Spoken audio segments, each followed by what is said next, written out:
Hit it. All you need is love. All you need is love. All you need is love. Love is just a game. I was meant for loving you, baby. You were meant for loving me.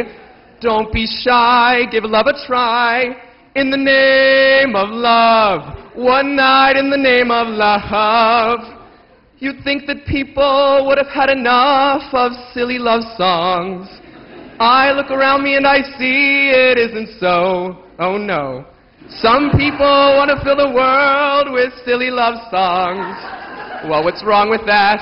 I'd like to know, 'cause here I go again. Love lifts us up where we belong, where eagles fly on a mountain high. Love makes us act like we are fools. Throw our lives away for one happy day, just because I will always love you. I can't help loving how wonderful life is. Now you're in the world.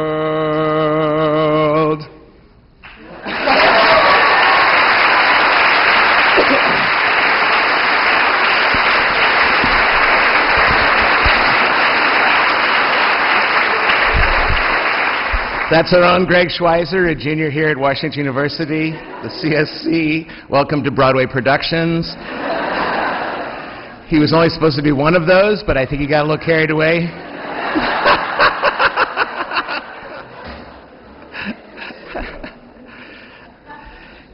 If that's all what love is, then it's no wonder we're pretty confused right now in this world. Between our own personal lives, the institutions of our world, be they Wall Street, the Vatican, wherever, if all that is love, it's no wonder we get so confused. Oh, we can talk about love as affection. We can talk about love as romance and stars in the sky. We can talk about love as sex. We can talk about love as you meeting my needs and me meeting yours. But when it comes right down to it, for us, at the very least for us, it comes down to one thing and one thing only. As I have loved you. As I have loved you. Love one another, he said in this gospel. Love one another as I have loved you. For us, my friends, no matter what anybody sings about love, no what anybody says about love, that is our only and clearest criterion, and nothing else passes mustard as surely as that does. As I have loved you. If you ever want to know what love is, then all I have to ever do is look right there at that cross. That's as clear as it gets. That's what love is.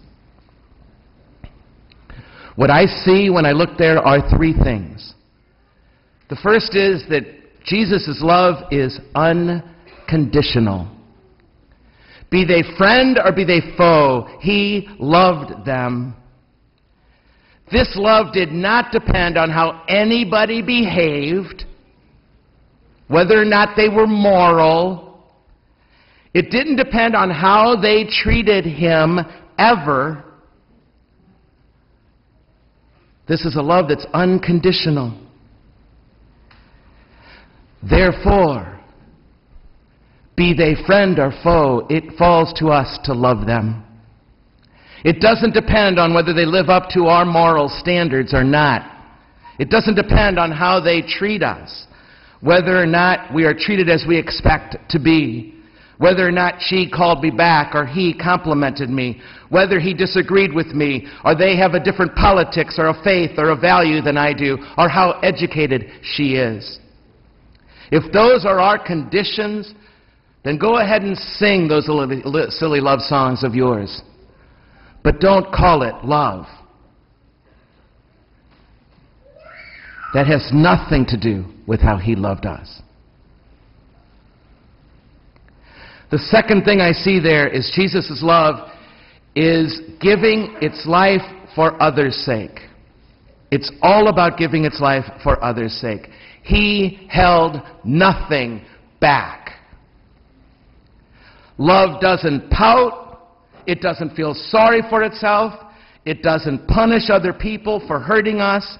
And for God's sake, it doesn't step back and push away, ever. Just because I've been hurt or ignored or underappreciated. It only and just looks for new ways to be a gift to others, even to the ones who hurt us. And if they won't accept it and receive it, then find other ways and other places to make this life a gift to other people. Making of me a gift of me to you is love. Period. End of sentence. The third and last thing I see when I look at that cross is that Jesus' love heals and it nourishes. It has a purpose. It has a meaning. He was up to something in every relationship in his life. If my actions are not to heal and nourish other human beings' lives, if they are not about helping people be well, be better off after our conversation than before, if it's not about helping them grow, stranger and friend alike, then please, for God's sake, don't call it love. What you just did with them, for them, don't call it love. Call it anything else. But please don't call it love. For us, there is only one definition of love, only one song to sing. And it cuts through all that confusion. As I have loved you. As I have loved you. If there is any way out of our current difficulties as an institutional church, difficulties and scandals that have reached the hierarchy of our church, it will be, my friends, to get back to this. That this church of ours had better be about Christ and his cross, or we are for nothing. And as soon as institutions take their eyes off him right there, we will look at ourselves and protect ourselves and preserve our own institutions at the cost of love, at the cost of losing him. But this is about more than our hierarchical institutional church. This is about Wall Street, too.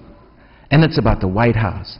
And it's about how the Catholic Student Center is run. And it's about how you lead in your families. And it's about how you are in every relationship of your life. Everyone, bar none.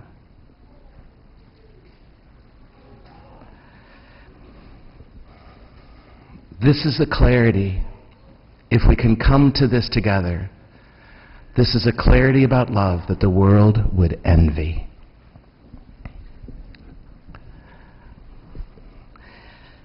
Even in our own personal lives. As I see the anxieties that distract us from each other,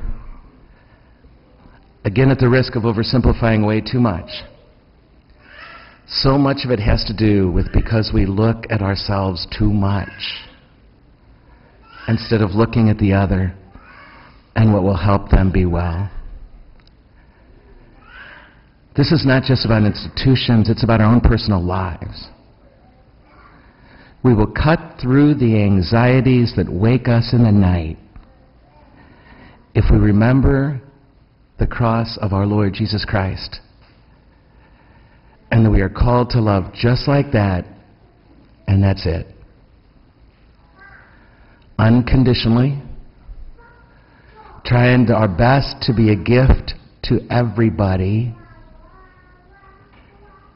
and being all about healing and nurturing the world.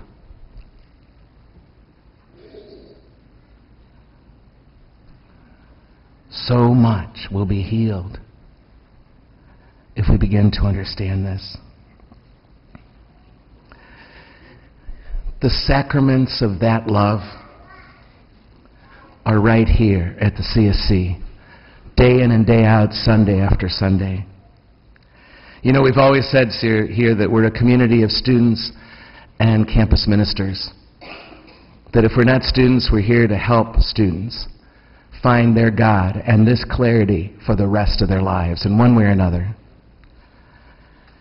And at the end of every school year, we just take 1 second to note the enormous effort of so many here to help that happen.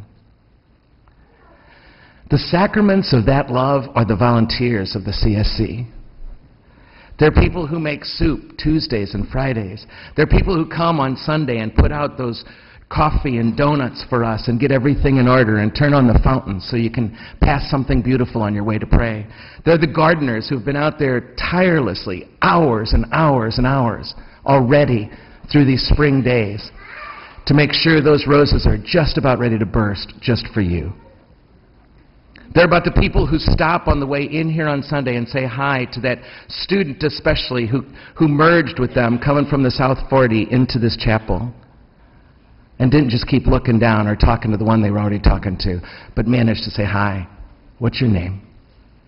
They're the people who do the mailings here, who step up for the gala, who help with retreats. They teach in the RCIA, they sing in the choir, they run hospitality and programmings, and they do Christmas and Holy Week. They show up in Graham Chapel on Christmas Eve to make sure we can get everything back here for the 10:30 Mass that night. They edit the bulletin every Tuesday night for 3 hours at a shot. They work in the library hours and hours and hours.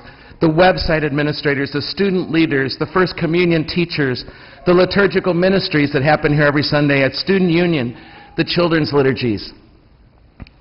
These are the sacraments of this love. Do you see? These are not takers.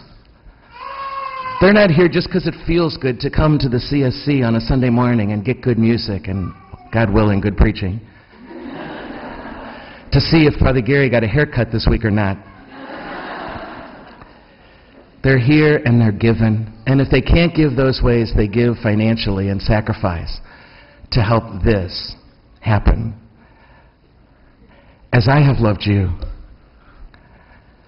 I see it in so many of your faces. As I have loved you, and you're showing it right here, right now. So thank you. Thank you for putting skin on that call. I'm telling you, if we get this, it will cut through so many of our own personal difficulties. So much even of what we call mental illness. So many of what leads to the headlines we're reading about in the Post-Dispatch right now, and the New York Times and the Wall Street Journal, about the latest letter, the latest talk from the Pope to the bishops to the cardinals all over the world, and to however the stock market's doing or it's not, and who's hearing who on Capitol Hill. I'm telling you, there's so much here. If we just remember, let it echo in our heads and our hearts constantly. As I have loved you. And if that's not true, then go ahead and sing those silly love songs.